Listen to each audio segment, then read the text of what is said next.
नमस्कार। हमारे study point पर आप लोगों का हार्दिक स्वागत है।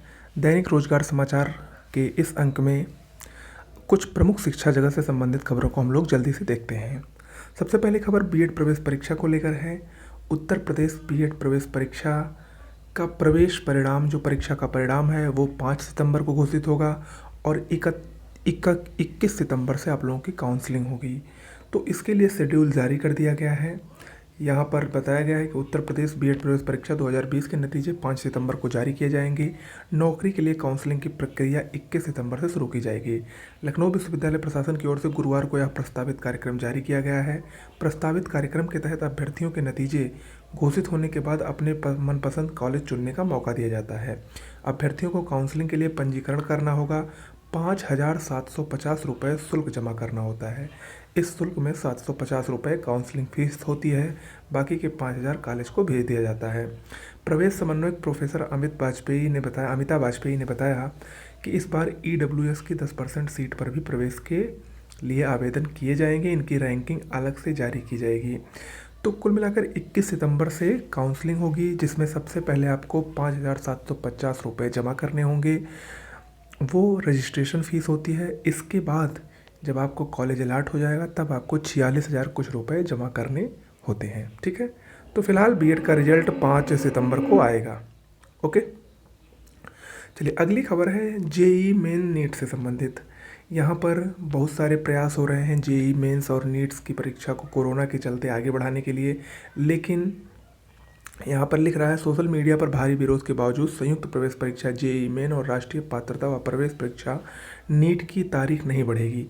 ये परीक्षाएं क्रमशः 1 से 6 सितंबर और 13 सितंबर को ही होंगी। नेशनल टेस्टिंग एजेंसी ने इसके आयोजन की तैयारी कर ली है। एनटीए का मानना है कि कोरोना के चलते छात्रों का साल बर्बाद नहीं किया जा सकता। यहाँ पर लिखा है एनटीए ने राज्यों से कहा कि वे शिक्षा मंत्रालय के दिशा निर्देशों के अनुसार परीक्षा की तैयारियां करें। एनटीए सूत्रों के अनुसार जेईई के लिए 85,08,273 अभ्यर्थी पंजीयन करा चुके हैं। इनमें से 64,09,223 ने प्रवेश पत्र डाउनलोड किया है। 99.07 उम्मीदवारों को पहली वरीयता का परीक्षा केंद्र दिया गया है। अब 142 ने केंद्र बदलने का आयोजन किया है। ठीक है, तो कुल मिलाकर जो लोग जेईई मेन नीट्स की तैयारी कर रहे हैं वो लोग परीक्षा की तैयारी परीक्षा समय पर होगी और अपनी तैयारी को अंतिम रूप दे दें। चलिए अगले खबर है एसएससी से संबंधित। एसएससी सीजीएल टियर 3 का रिजल्ट आने के आसार जल्द। लॉकडाउन के कारण पिछड़ चुके काम को पटरी पर लाने में कर्मचारी चयन आयोग पूरी तरह सफल नहीं हो पाया। महत्वपूर्ण परीक्षाओं के रिजल्ट महीनों से रुके हैं, जिससे अभ्यर्थी चिंतित हैं। सीजीएल यानी कंबाइंड ग्रेजुएट लेवल परीक्षा 2018 टियर 3 के अभ्यर्थियों को दिलासा देने के लिए आयोग ने शुक्रवार को विज्ञप्ति जारी की है।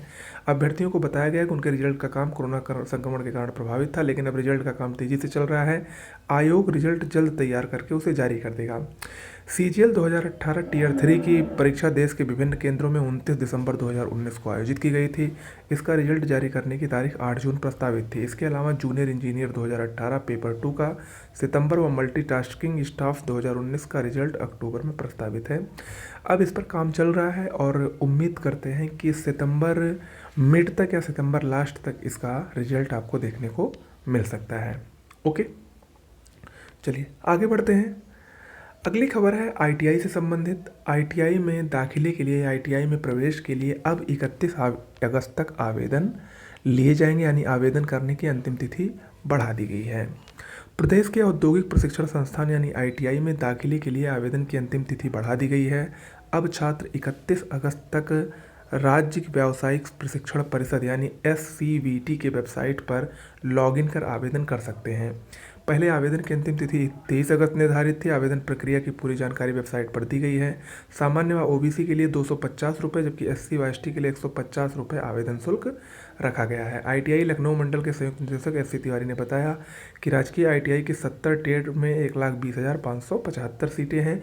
अगर आप लोग इसमें आवेदन लेना चाहते हैं तो 31 अगस्त तक इसकी डेट बढ़ा दी गई थी, जो पहले की 23 अगस्त तक थी। ओके, इसके बाद 69,000 शिक्षक भर्ती से संबंधित जो कट ऑफ ऑर्डर की सूचना है उससे संबंधित खबर देख लेते हैं। देखिए, जो खबर पता चली है कि 20 अगस्त से रोस्टर चेंज हो रहा है और रोस्टर में उन्हीं जजों की वापसी हो रही है। वही जज एक साथ बैठ रहे हैं जिन्होंने इसको सुना था। जस्टिस एम शांतनु और जस्टिस यू ललित की बेंच 20 अगस्त को बैठ रही है। 20 अगस्त से बैठ रही है, तो उम्मीद करते हैं कि अगले सप्ताह कुछ अच्छा सुनाई पड़ सकता है या अगले सप्ताह इसके आर्डर आने की उम्मीदें बढ़ गई हैं। शेष जब आपका ऑर्डर आएगा तो उससे पहले कॉज लिस्ट जारी होगी, वो आपको हमारे चैनल के माध्यम से सूचित किया जाएगा। लेकिन अब इस भर्ती में ज़्यादा समय नहीं बचा है और कट ऑफ जैसे ही ऑर्डर आएगा कट ऑफ वाला, वैसे ही इस भर्ती की प्रक्रिया पूरी कर ली जाएगी। बाकी जितने भी केसेस चल रहे हैं उसका कोई बहुत खास महत्व नहीं है, बस एक वही केस है पिछड़ा वर्ग आयोग वाला। ओके, चलिए आज के लिए इतना ही। नमस्कार।